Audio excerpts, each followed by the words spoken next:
We're keeping a close eye on and have been for months, reparations here in California. Today, a first-of-its-kind task force is laying out its extensive research into the impacts of enslavement and discrimination of Black Americans. This 500-page report details how slavery touched nearly every aspect of life in America and created harms that are still being felt today. It includes recommendations on ways to start repairing the damage. This report focused on more than a dozen areas, starting with enslavement, but also detailing oppression through housing segregation, education, labor practices, and the court system.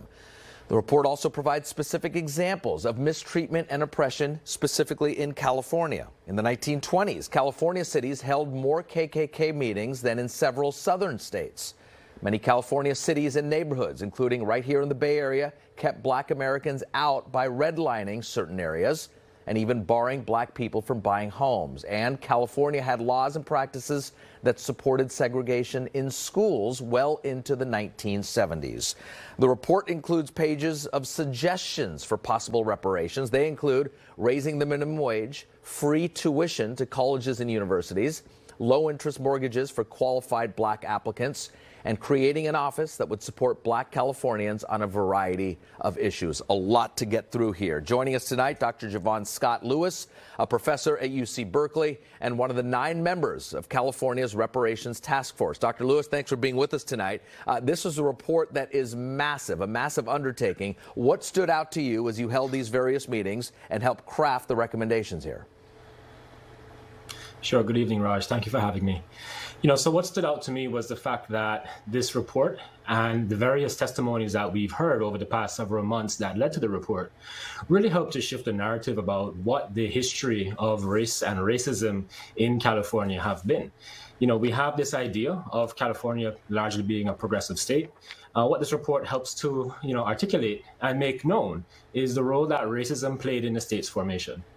Dr. Lewis, you're a realist here. Is this viable? Will there be a day where me and you talk where there are reparations in California? So here's what we have to understand. That this is a preliminary report.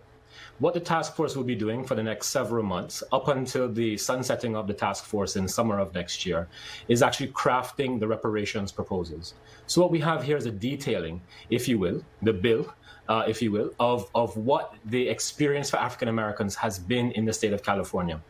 And so what we have to do is think about, well, how do we actually figure out what the costs were to this community over these centuries based upon these 12 areas that we've identified. I do think what we will come to is a reparations proposal that will be put forward, to the state legislature and, seriously considered. I do think that reparations, in order for the state to progress, in order for this country to progress, because of course we have to have a national conversation as well that, thankfully California is taking the lead on. But in order for the country to actually make the progress that is required, we have to deal with the fundamental injury of the African American enslavement and the many injuries that have followed on. Among the big questions here, and there are a lot, among the challenges here, how do you determine who's eligible? Have you even gotten to that point yet? We did. So in March, we did decide who the community of eligibility would be in the state of California.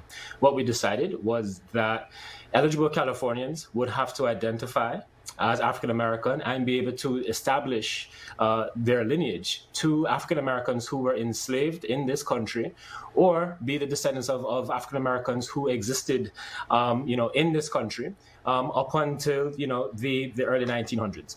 Is that hard to do? And forgive me if that's a naive question.